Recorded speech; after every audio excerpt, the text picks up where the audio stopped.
Petri Wine brings you Basil Rathbone and Nigel Bruce in the new adventures of Sherlock Holmes.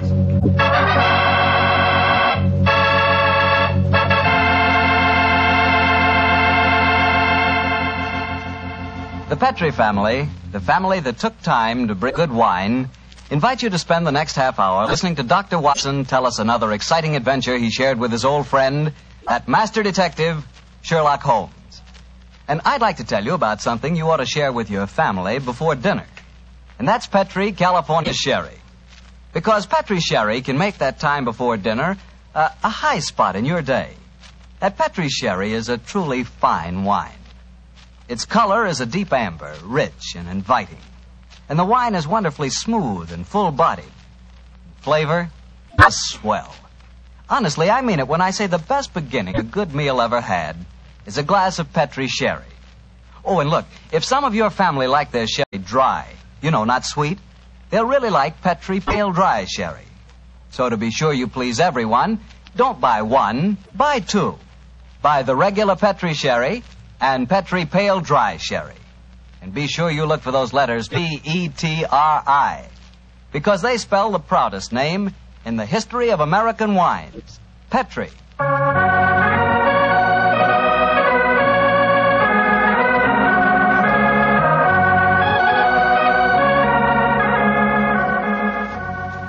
And now I know our good friend Dr. Watson's expecting us. Let's go in and join him. Come in. Good evening, Doctor. Good evening, Mr. Bartell. Say, how are you feeling, Doctor? All over that attack of flu you had? I'm feeling very much better, thank you, my boy. I'm still a little weak. We old fossils take much longer to get over that sort of thing than you young fellas. Well, you take good care of yourself, Doctor. You've got a lot of friends, you know. Oh, I'm very glad to hear that. Thank you, Mr. Bartell. And now settle yourself down, and I'll get on with tonight's new Sherlock Holmes adventure. Where did it take place? You may not be familiar with the names of Jersey, Guernsey, Alderney, and Sark, but those are the four principal islands that make up the group known as the Channel Islands. Oh, yes, Doctor, I have heard of them. Somewhere in the English Channel, aren't they? Between the southern coast of England and the northern coast of France? That's quite right, my boy, though I very much doubt if you ever heard of the tiny island on which this story happened. It was the island of Garth, a minute but self-contained spot with a population of just under 1,000 inhabitants, subsisting, and from what I saw of the island in those days, subsisting very well on its dairy products. Was it under the rule of the British government, Doctor? No, Mr. Bartell, not exactly. You see, the island belonged to a family by the name of Horn. The head of the family, who was known as the Seigneur of Garth, was an independent ruler owing nominal allegiance to the King of England. That allegiance was expressed by one of those traditional ceremonies in which the Seigneur annually presented 1 pound of freshly churned butter to a representative of the British Crown. Times haven't changed much, have they, Doctor? Pound of butter is still worth a king's ransom. But tell me, what were you and the great Sherlock Holmes doing on the island of Garth? Well, I just coming to that, my boy, if you'll give me a minute. It was in the summer of 1896 when, to my utter amazement, Holmes informed me that we were going to the island of Garth as the official representatives of the British Crown to accept the annual presentation of butter. At the time, I must confess, I couldn't see why Holmes wanted to accept such a ridiculous mission. It was only as we approached the island in a small fishing boat that he told me a great deal more was at stake than 1 pound of butter. Unfortunately, Mr. Bartell, I'm not much of a sailor, and as the wind was blowing hard and the sea racing, I'm afraid I wasn't a very intelligent companion.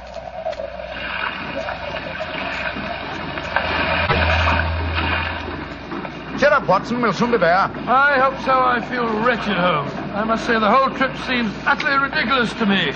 Plunging and bobbing about in a little boat in a raging torrent just because somebody wants to give somebody else a pound of butter. Dear old Watson, you don't really think our mission is so innocuous, do you? Then why are we going to the island of Garth? We're going to the island of Garth at the express wish of its present ruler, Martha Horn. Martha Horn? I never heard of her. Extremely spirited old lady. And the only woman who dared tell a certain resident of Windsor Castle that she looked devilishly dowdy for an empress. Great Scott, you mean that Watson, that Martha Horn's behests are not lightly disregarded. Obviously, she wishes to see me urgently. Also, my brother Mycroft put pressure on me. He reminded me that a visit to Garth might be closely allied to this emerald tie pin I wear. Of course, you recall the origin of this pin. Well, naturally. That lady at Windsor Castle gave it to you after our little trouble last year. over those stolen plans for the Bruce Partington submarine. Exactly, my dear fellow. But remember that the spy Oberstein had put those plans up for auction in all the naval centers of Europe. Some hint of their nature must have leaked out. It's even possible that other powers may be able by now to duplicate the pride of our submarine fleet. And whoever controls the channel, Watson, controls England. Well, they're dropping anchor, and yet we're still a quarter of a mile out from the island. Why do you think they're doing that? Here comes the skipper. He'll tell us. Here is as close to the island as we may approach, monsieur. We have already sent signals. A smaller boat is putting out for you. It will be here in a little while. Thank you. A smaller boat. Good Lord. Holmes, you were hinting at the naval significance of the island of Garth. Yes, old chap, I was. Well, what good would it be as a port if even a small boat like this can only come within half a mile of it? For a surface vessel, no. But we were speaking of submarines. Garth, I learned from the encyclopedia, boasts a magnificent interior cavern accessible only through underwater channels. Great Scott, an ideal natural harbor and dry dock for a submarine fleet. Precisely. And on the control of the island of Garth, Watson, may well rest the fate of the British Isles. Now, old chap, perhaps you see why Mycroft was so anxious for us to collect a pound of butter.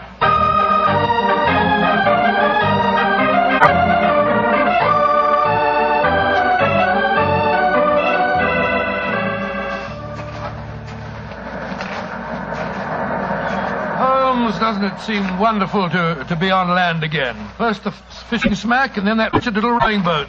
Then the bucket swinging us up the face of the cliff. Now at last I can stretch my legs. Steady, old chap, steady, steady. Let me give you a hand. You'll soon get your land legs back again. Thank you. I'm a bit shaky, I must confess. Hello? Who's that couple walking towards us? Our welcoming committee, no doubt. How do you do? Mr. Sherlock Holmes and Dr. Watson. Permit me to present myself. I am Dr. Hugo Oberwald. How do you do, sir? How do you do, Doctor? And this is Mrs. Reeves, the housekeeper at Horn Castle, where you will be staying. How do you do? How do you do, Mrs. Reeves? Welcome to the island of Garth, gentlemen. We were deputed to come and greet you back to the castle. We can walk there across the cliff tops. It isn't very far. Splendid. I think my friend will appreciate traveling on terra firma once again. Dear me, Herr Doctor. You are not a good sailor, perhaps? No, perhaps about it, sir. I had a miserable crossing. I am sorry to hear it. I trust your short stay at the castle will be some recompense for the journey. The formal presentation of the butter will take place tonight. There will be no reason why you gentlemen cannot return to the mainland tomorrow. Oh, thank you, Mrs. Reeves, but it's more than likely that we shall stay on for a few days. Oh, it will be quite unnecessary. I'm afraid that is a matter for Mrs. Horn and ourselves to decide. I'm afraid that Mrs. Horn is incapable of making any further decisions. Oh, what do you mean, madam? Obviously, you have not heard, but the news is slow in reaching the mainland. Mrs. Horn died yesterday. Died? Good Lord, a natural death, I suppose. But, of course, I attended her myself, simple case of heart failure. the poor lady died in her sleep. Shall we begin our walk to the castle? By Jove, Holmes, this changes things. You suppose it was a natural death? I suppose nothing, old fellow. But in almost 20 years of practice, I can recall precisely 3 clients, actual or potential, who died natural deaths. Come on, let's follow them.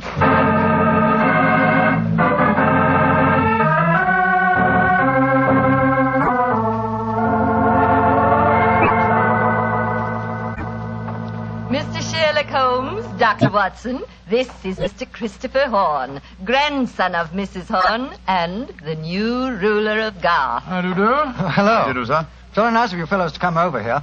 Too bad you had to arrive just as the poor old gal kicked the bucket, though. Allow me to offer my condolences on your grandmother's death, sir. Yes, yes, indeed, Mr. Horn. Thank you. It was a ghastly business. I found her, you know. Christopher. Frightful sight. There was an awful silly grin on the old dear's face, and... Don't you think it would be more to the point if you were to explain the ceremony in connection with tonight's presentation? You're right, Reeve. Reeve is a terrible tyrant, but she is efficient. Don't know what I'd do without her. Always ran everything for poor old Granny. Why, when the old girl was ill, she... Christopher, I gave you a schedule of the ceremonies this morning. What did you do with it? Dash it, Reeve, I don't know.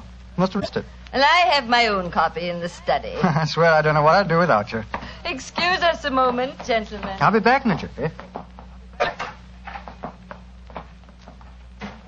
Holmes, what in thunder's going on here? That boy's completely under the thumb of Mrs. Reeves. He was trying to tell us something, but that frightful woman kept changing the subject. He spoke of an awful, silly grin on the dead woman's face. Didn't that suggest something to you? By Jove, that's one of the characteristic symptoms of strychnine poisoning. Exactly, old fellow. And perhaps he was going on to mention the equally characteristic arching of the body. We've got to get Mr. Horn to ourselves for a little while, and you've got to examine the body of the dead woman. And it's going to be difficult. Is that a balcony outside the window? Yes, it is. Come along. Let's see what it leads to.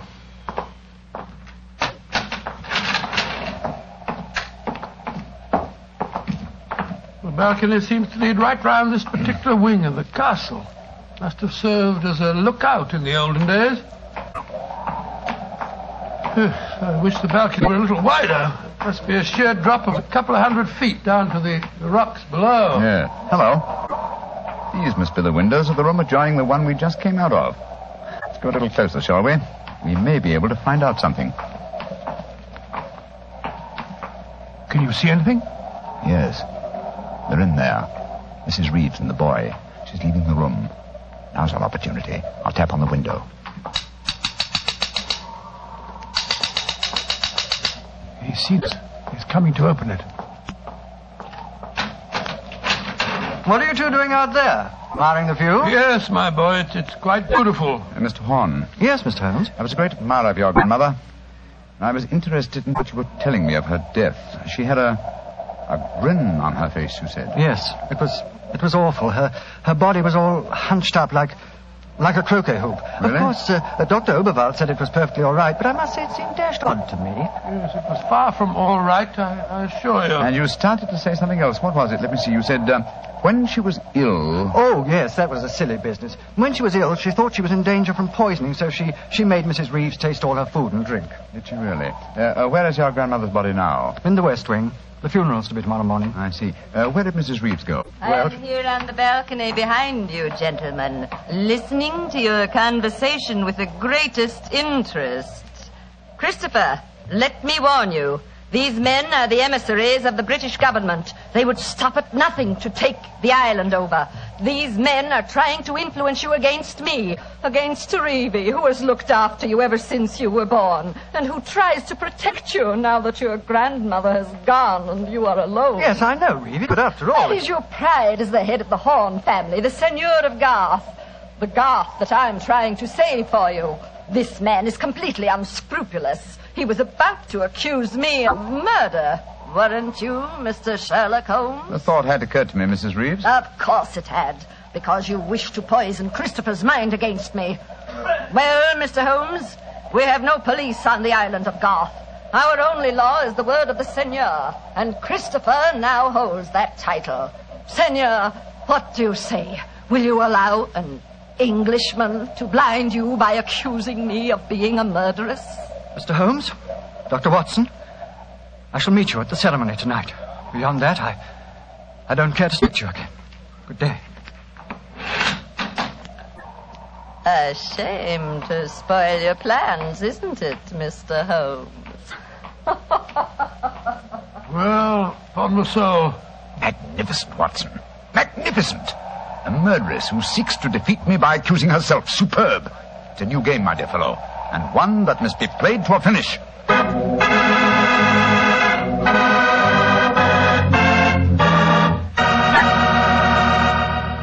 We'll hear the rest of Dr. Watson's story in just a second, so I'm just going to remind you that right now is one time you'd really enjoy a glass of Petri California Port. You couldn't ask for a more delicious wine. Petri Port, with its deep, rich red color and its heart of the grape flavor, is one of America's all-time favorite wines. Petri Port is wonderful after dinner and perfect to serve when company comes. Try it. But just remember that when you want the kind of port I'm talking about, you've got to make sure it's Petri Port, because all Petri wines are good wines. Dr. Watson, this is certainly an unusual story you're telling us tonight. What happened after Mrs. Reeves left you and Sherlock Holmes standing on the balcony? We retired to our rooms and had a quiet and lonely lunch. Though the great man said little, I could see that he was deeply excited and that his keen brain was evolving some plan that would enable us to solve the mystery of Mrs. Horn's death. After lunch, we started to descend the stairs leading to the main hall of Garth Castle. As we did so, Holmes said... Watson, We're in no danger ourselves. Mrs. Reeves knows that we're here as emissaries of the British government. Yes, and if we didn't return with the butter within a few days, there'd be a British dreadnought here looking for us. However, I am in danger of one of my worst defeats. My professional pride is piqued. If only I could... Watson. Yes, Holmes? If at any time today I slip you a note, don't read it at once, but... Shh. Here comes Mrs. Reeves. Precisely, Watson. I entirely agree. If I do not make the test on Mrs. Horn's body within 24 hours of her death, it will be useless. I must make it by 3 o'clock this afternoon. Mr. Holmes. Oh, yes, Mrs. Reeves. I want to apologize for my behavior before lunch. I was intolerably rude. Oh, please, no. Whatever my quarrels may be with British politics, I at least owe to both of you the dues of hospitality. That's very gracious of you, Mrs. Reeves. I wonder, would your hospitality also include a personally conducted tour of the subterranean caverns for which this island has become internationally famous? Would they really interest you? Well, I'm afraid that my friend and I won't have the time. Oh, yes, not at all, Watson, not at all. We have plenty of time, as long as we're back here by 3 o'clock. I'm sure Dr. Oberwald would be delighted to join us. He has made quite a study of the unique rock formation. Oh, that's splendid. It should prove a most interesting excursion. But, Holmes, why do we want to go stomping around a lot of damp and smelly caves? Well, the exercise will do us good, old fellow. Will you lead the way, Mrs. Reeves? And please remember that it's most important that I return here... I remember, Mr. Holmes. You must be back here by 3 o'clock.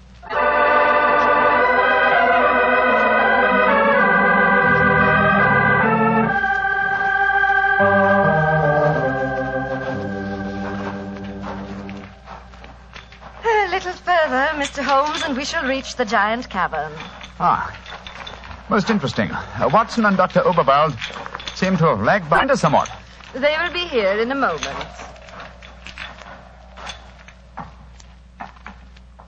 There. This is the giant cavern. Magnificent. Truly a miracle of nature. It's a natural submarine dry dock hewn out of the rocks. Yes, Mr. Holmes. And in the olden days, only the smugglers who inhabited this island knew the entrance that leads to this cave. The first seigneur of Garth found a cache of untold wealth hidden here. Really? Silks, jewels. There are still the remains of some of the finest Calvados brandy stored among these rocks. Indeed. An incomparable drink. Would you care for some? It is our custom whenever visitors honor us with their presence to offer them a glass. I should be delighted. There is a natural shelf here in the rocks. Perfect hiding place. Here you are, Mr. Holmes. And here is a glass. This is a rare privilege. I imagine that very few people have been offered it. Only our most distinguished visitors, I assure you. This cavern is completely inaccessible from the outer sea, I presume. Completely. Unless, of course, ships could swim under the sea. Which, as you know as well as I, they can, Mrs. Reeves. Even outside the imaginings of Jules Verne. Indeed. Would you care to explore a little deeper? The others will be with us soon.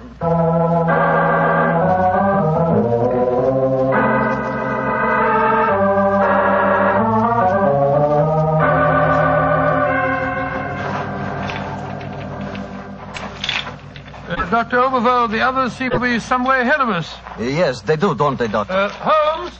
Holmes, where are you? Dear me, I'm afraid we cannot follow them. What do you mean? The next cavern is already cut off by the rising tide. Great Scott, you mean that they're cut off? I am afraid so. But do not worry here, Doctor. In a few hours, the tide will recede. They are in no danger. Just, shall I say, temporarily marooned.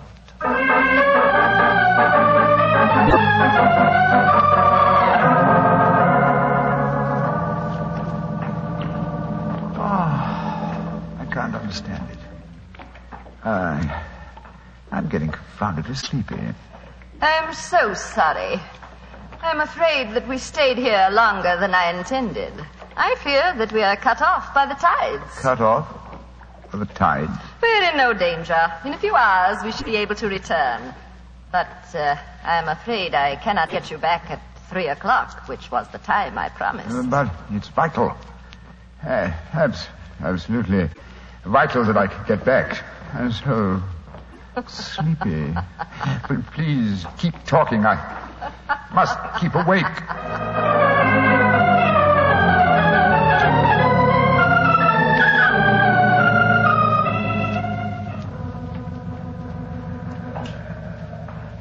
Overall, I must get to Sherlock Holmes at once. I am sorry, Herr Doctor, but we are not able to control the forces of nature.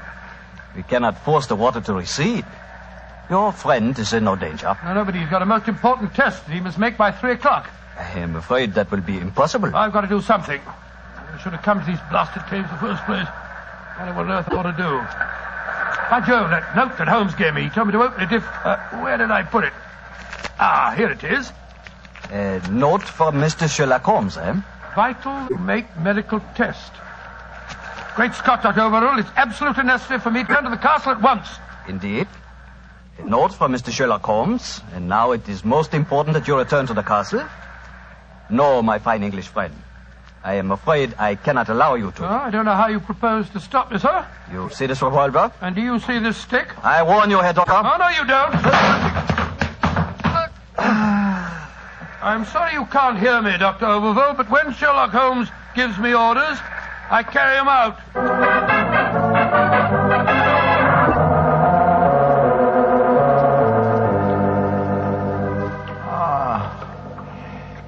Mrs. Reeves, are we still trapped by the tide?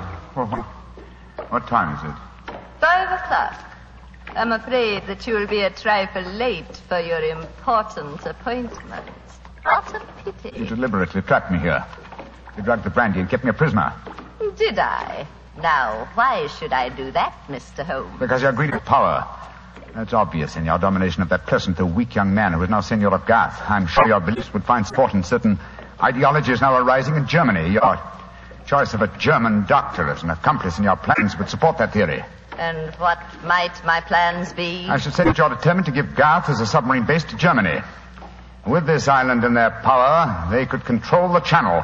Very interesting. And I suppose, as well as being a spy, I'm responsible for Mrs. Horn's murder? You and Dr. Oberval between you. She was too strong for you. You had to get her out of the way. You probably made subtle attempts on her life at first, the origin of which you did not realize, but which caused her eventually to send for me. My arrival forced your hand, and so you and Dr. Oberval resorted to the quite unsubtle expedient of poisoning her. All pure supposition, Mr. Holmes. The only law on this island is Christopher Horn. Do you suppose he'll believe you? No, I suppose he won't. You've outwitted me, Mrs. Reeves. I walked into your trap just as you intended me to. Then in that case, you may collect your pound of butter tonight and return to the mainland tomorrow. Mrs. Reeves, how much longer do we have to wait for the tide before we can make our way back to the castle? We can leave now. We could have left at any time. There's another secret entrance that is above the tide level. I merely had to make you overstay the hour of your test. I could not risk Christopher's seeing definite proof. Come now. I shall lead you back. You fool.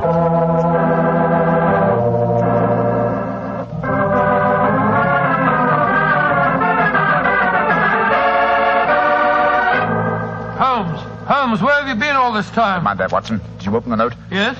Followed my instructions? Yes, it was, as you suspected. Thank heaven, old chap. Then now we can hoist her with our own petard. Here she comes.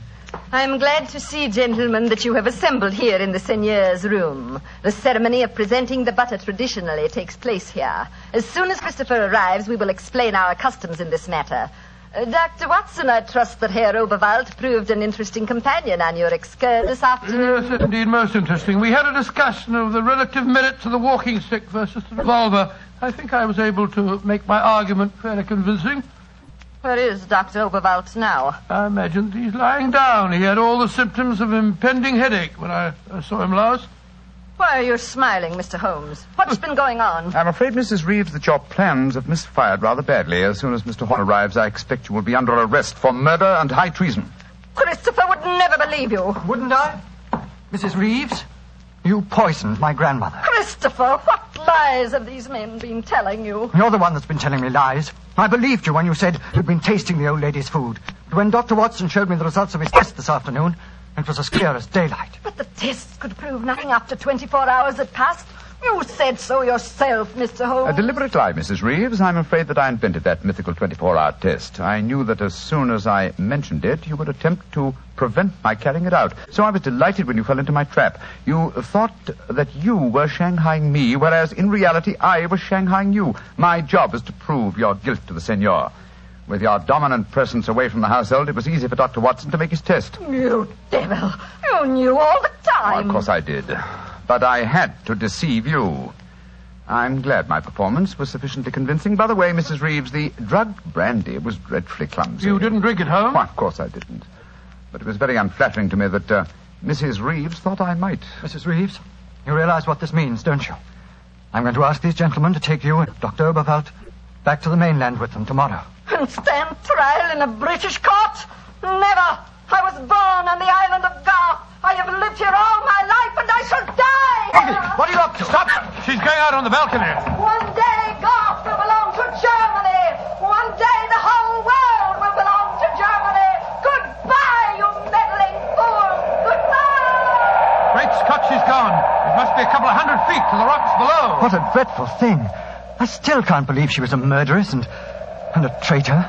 Now, it's shocking. A shabby finish to a shabby business. Mr. Horn, I suggest that we make sure Dr. Oberwald does not escape justice, and that we then perform the ritual presentation of the butter. Yes, Mr. Holmes. The island of Garth will still pay tribute to England, and I think it always will.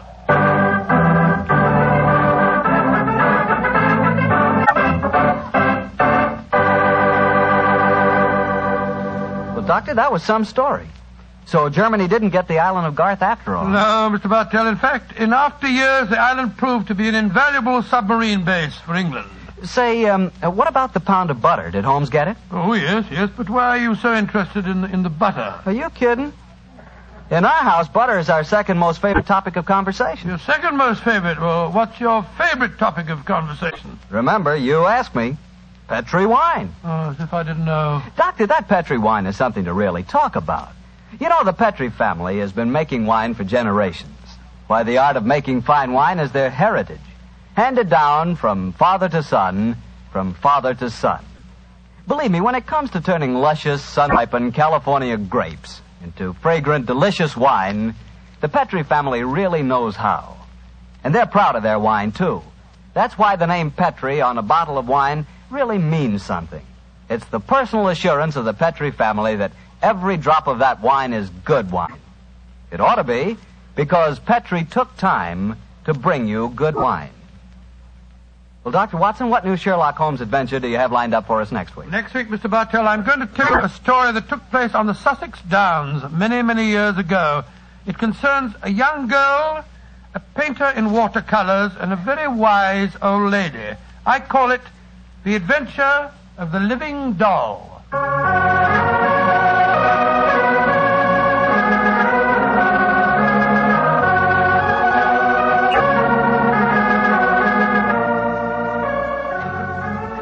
Tonight's Sherlock Holmes adventure was written by Dennis Green and Anthony Boucher and was suggested by an incident in the Sir Arthur Conan Doyle story, The Adventure of the Bruce Partington Plans. Music is by Dean Fosler.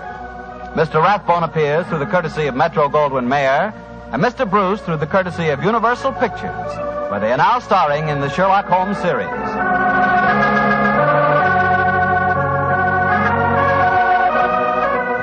The Petri Wine Company of San Francisco, California, invite you to tune in again next week, same time, same station. Sherlock Holmes comes to you from our Hollywood studios.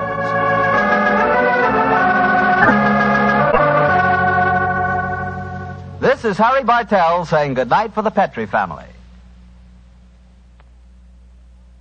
For a solid hour of exciting mystery dramas, listen every Monday on most of these same stations at 8 o'clock to Michael Shayne, followed immediately by Sherlock Holmes. This is the Mutual Broadcasting System.